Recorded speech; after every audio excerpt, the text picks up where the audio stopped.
ഒന്ന് ചോദിക്കട്ടെ, നമ്മൾ ആരാധിക്കുന്ന ഈ ദൈവം തന്നെ നമുക്കായി സൃഷ്ടിച്ചിട്ടുള്ളതല്ലേ ഈ പാലും നെയ്യും സ്വർണവും ജീവികളും എല്ലാം?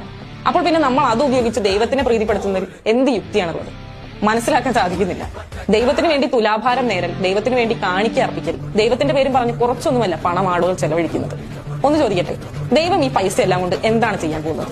അല്ലെങ്കിൽ എന്തിനാണ് ദൈവത്തിന് ഈ കാശ് മുഴുവൻ? ഈ അടുത്തുകൂടി കേട്ട ഒരു വാർത്തയാണ് ഗുരുവായൂരിൽ ദൈവത്തിന് വേണ്ടി മഹീന്ദ്ര കമ്പനിയുടെ ഥാർ എന്ന വാഹനം നേർച്ച അർപ്പിച്ചു എന്നുള്ളത്. എന്തിനാണത്? നിങ്ങൾ തന്നെ ഒന്ന് ആലോചിച്ച് നോക്കൂ. ദൈവം ഈ ഥാർ എന്ന് പറയുന്ന വാഹനത്തിൽ കയറി അങ്ങനെ സഞ്ചരിച്ചു പോകുന്നത് ഒന്ന് സങ്കല്പിച്ചു നോക്കൂ. ഞാൻ ഈ പറഞ്ഞ വാചകം ഭക്തരെ ഒന്ന് പൊള്ളിച്ചെങ്കിൽ, അല്ലെങ്കിൽ നിങ്ങളുടെ ഭക്തിയെ ഒന്ന് പൊള്ളിച്ചെങ്കിൽ സാരമില്ല. കാരണം ഞാൻ ഈ പറഞ്ഞതിനേക്കാൾ പ്രകോപനം തോന്നാവുന്ന ഒന്നാണ് ഭക്തർ ഈ കാണിച്ചു കൂട്ടുന്ന വിഡ്ഢിത്തങ്ങൾ. ഭക്തിയുടെ പേരിൽ എന്തും ചെയ്യാം, എന്തും കാണിക്കാം എന്നുള്ളത് വളരെ മോശം ആറ്റിറ്റ്യൂഡാണ്. ഇപ്പോഴും ഞാൻ പറയുന്നു, ഭക്തി എന്ന് പറയുന്ന ആശയത്തെ അല്ല ഞാൻ ചൂണ്ടിക്കാണിക്കുന്നത് അല്ലെങ്കിൽ വിമർശിക്കുന്നത്. ഭക്തിയുടെ പേരിൽ കാണിച്ചു കൂട്ടുന്ന തേക്കൂട്ടുകളെയാണ്. പലരും പറയുന്നത് ഞാൻ ശ്രദ്ധിച്ചിട്ടുണ്ട്. ദൈവമേ, എന്റെ ആഗ്രഹം സാധിച്ചു തന്നാൽ ഞാൻ അങ്ങേക്കായി 100 മെഴുകുതിരി കത്തിച്ചോളാം, അല്ലെങ്കിൽ പഴനിയിൽ ചെന്നും തല മുണ്ടനം ചെയ്തോളാം, അതും അല്ലെങ്കിൽ ഒരു മുട്ടനാടിനെ അറുത്തോളാം. എന്താണ് ഇതിന് പിന്നിലെ യുക്തി? ഞാൻ വീണ്ടും വീണ്ടും ആവർത്തിക്കുന്നു, എന്താണ് ഇതിന് പിന്നിലെ യുക്തി? ഒരു 100 മെഴുകുതിരി ഇല്ലാത്തവനാണോ ദൈവം? അല്ലെങ്കിൽ നമ്മുടെ തല മുണ്ടനം ചെയ്യപ്പെട്ട് കാണാനായി ആഗ്രഹിച്ചിരിക്കുകയാണോ ദൈവം?